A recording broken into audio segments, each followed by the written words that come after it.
Hello and welcome to YourTown television program. I'm your host, Paula Joy MacNab. And as always, I have some great guests in each of the segments. And this is a gentleman whom I've known about for years. I'm sure everyone watching will know Mr. Pat Hathaway. He's been such a fixture on our peninsula for, I'll let him tell you how long. It's my privilege to have a chance to speak with him in person and to share him with you, our viewing audience. Welcome to the program, Pat. Thank you, Paula. Thank you for having me. Oh, thank you so much. I was so pleased to meet you a couple of weeks ago or a month ago, where you gave a presentation to the realtors. Right. And it was so fascinating, and I immediately ran out in the hall and grabbed you. You probably thought, who is this woman chasing me down? But you were a good sport about it. No. So here we are. And there's so much about the Monterey Peninsula that is rich and exciting.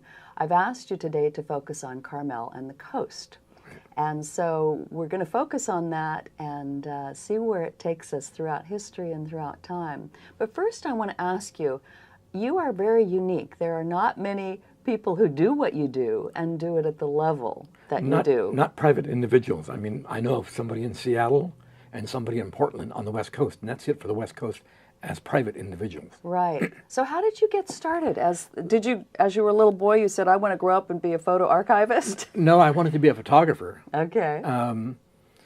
Have been taking pictures, developed my first roll film when I was 12 years old. Oh, yeah. Now we don't even use film. Right, true. But I had Ansel Adams as a teacher.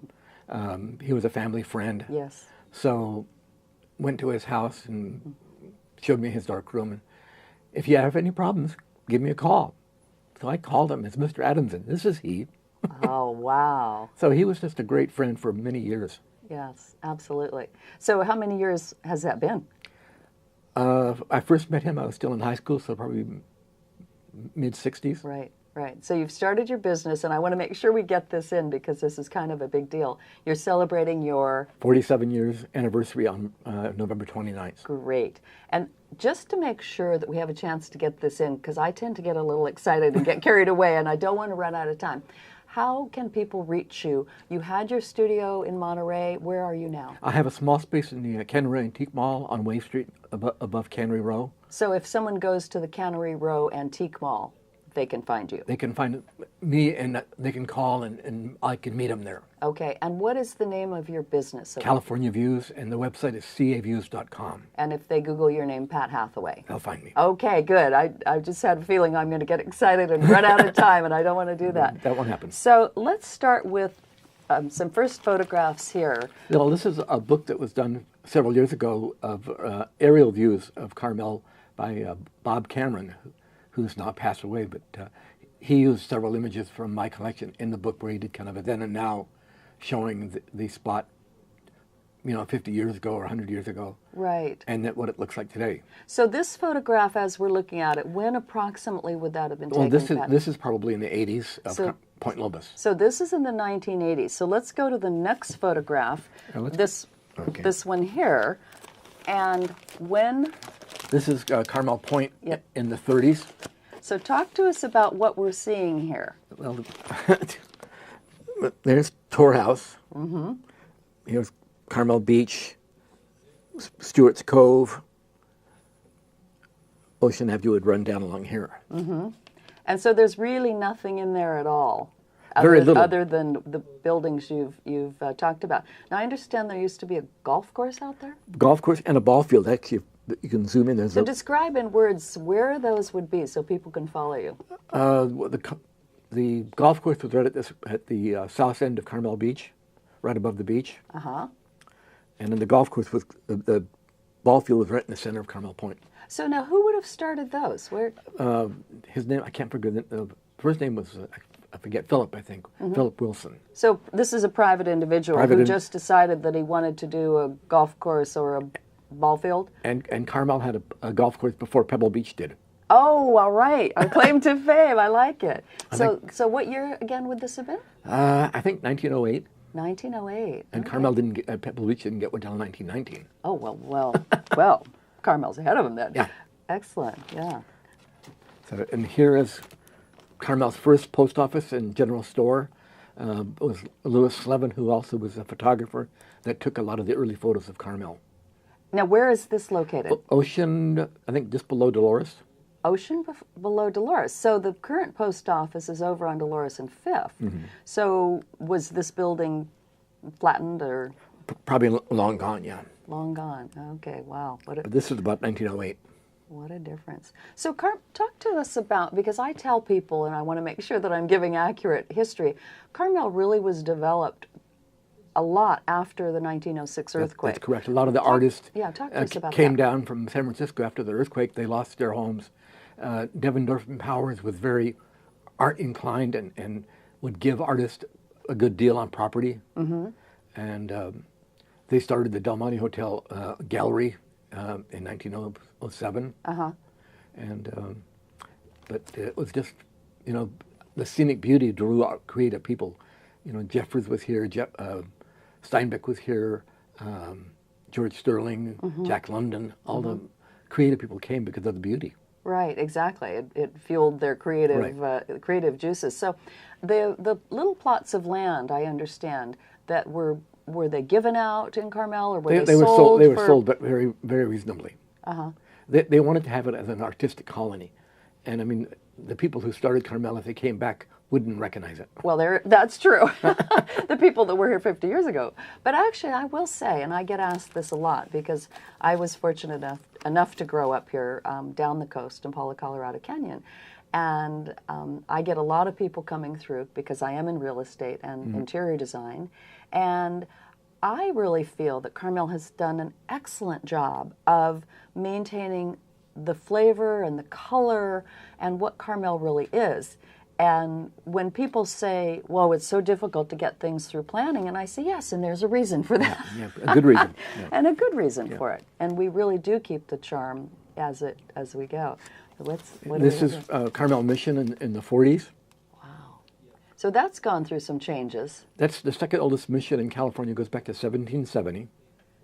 And people don't realize that Monterey is the second oldest town in California. San Diego by 1769, and Monterey 1770. Right, wow. So that was part of the mission trail, the mission chain that Father Junipero Serra developed coming up from deep in Mexico. Mexico, starting in San Diego and then jumping all the way to Monterey and then filling in over the years. Oh, I always wondered how that worked.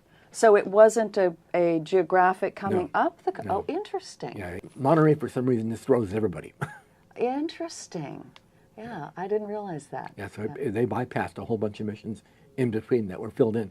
But the missions were supposedly a day's walk between each mission because not everybody had a horse, so it had to be a day's walk.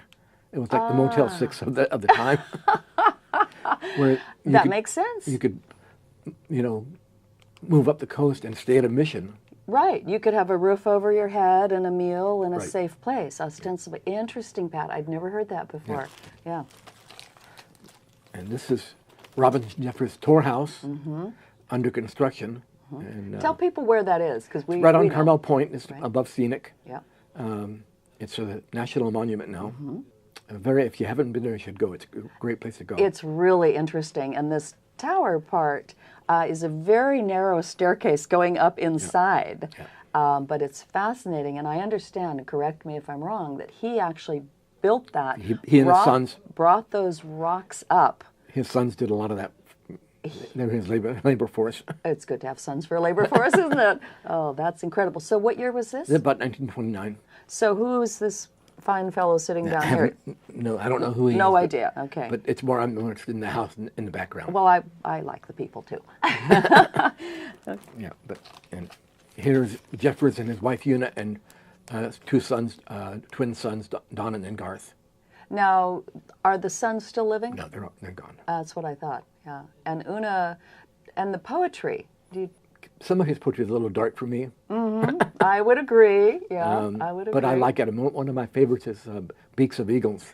It just talks about the third coast and how wild and beautiful it was, and that's one of my favorite poems. Right, yeah, he did have a bit of a dark side, and yet when you look at it, you know, he probably was not living an easy life. No, it was definitely a hard life. You know, because he was making his living as a poet, is that correct? Yes.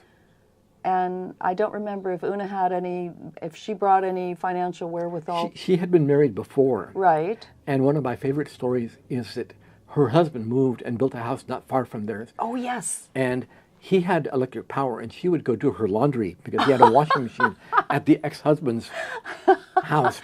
That just says, be nice to the people in your life, right? You Yeah. never know when you cross paths. They stayed friends even after he divorced him and married Jeff. But I think it's funny that he would follow her up Oh, interesting. and allow her to use her house to do the laundry. Well, obviously there was a connection. Yep. Interesting. Yeah.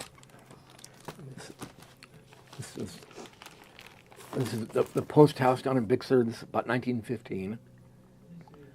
This house is still there, just below. Post Ranch Inn? Post Ranch Inn. Yeah. Uh-huh. That's amazing. Yeah. And the old Big Sur families, the famous names. The Post, yeah. The Posts and Trotters and on and on and on. So this building is still there. Is still there. Fantastic. This is building the highway, 1930s. This just amazes me. Talk about this. This is just, pick and shovel hand labor. Building the highway took it was surveyed in 1918, wasn't completed till 1937. Now, were these the WPA, the WPA work program? What was that called? Work program? WPA, but a lot of it was convict labor, and the convicts would get a day off for each day they worked. They would get a day off their sentence. And some of them escaped into the Big Sur backland and actually turned themselves in. They said it was too rough out there. They'd rather be digging with pick and shovel on the coast. Interesting. So I mean, that shows you how rough and rugged you had to be to live down the coast. Well, and I think, and when people hear I grew up in Paula, Colorado, they sort of go, oh, is that why you are the way you are? Because it's, my parents were very pioneering. And people say, well, Paula, were they Big Sur hippies? And I said, no, they really weren't. Mm-hmm. They were incredibly intrepid people who had a vision. And, I mean, it was wild. We hauled our own water. So I have a great love and respect for water conservation as a result of that. Yeah. I mean, I know what that's like. And I've always so admired the building of the highway with the bridges. I mean, what an seemingly insurmountable task. But look what they did. Well, what's amazing is Bixby Bridge, which was built in 1932, still very structurally sound and one of the most beautiful bridges on the coast. That's amazing. I was actually hired by the contractor when they did the retrofit and was actually lowered into one of the towers. The towers on either end are hollow. I didn't know that. And I got to stand on top of the arch. Oh. And I mean, that was just an amazing job. I mean, that's one thing that some of the things I've been exposed to and had the privilege to do because of what I do. Oh. And to be able to stand on top of the arch of Bixby Bridge. My gosh, that is incredible. Yeah. Wow. Heights don't bother me, luckily. Well, I wouldn't do very well on that one. I wouldn't do well on that. So better you than me to take the photographs. Yeah. Oh, that's amazing. So is there? I mean, that's incredible. Could you speak to like what would be the most amazing situation or photograph that you've ever taken? That's got to be one of them. I'd say that'd be right up there. I mean, the people said that I'm probably one of 20 people that have been on that spot. Oh my gosh. Wow. And people who actually worked for the construction company, a lot of them wouldn't last through the whole project because it was just too isolated and. Oh, very isolated. I'd go down and, where's Joe? Oh, he couldn't take it anymore. He left. Oh, I believe it. Okay. Here's the Pfeiffer Resort and Post Office in Big Sur. It's 1929. Wow. So this bridge over here. That's in the state park now. That's in the state park now. And I'm sure you know about the bridge that's being rebuilt. I don't know about anybody else, but I was incredibly impressed with how quickly it was restored.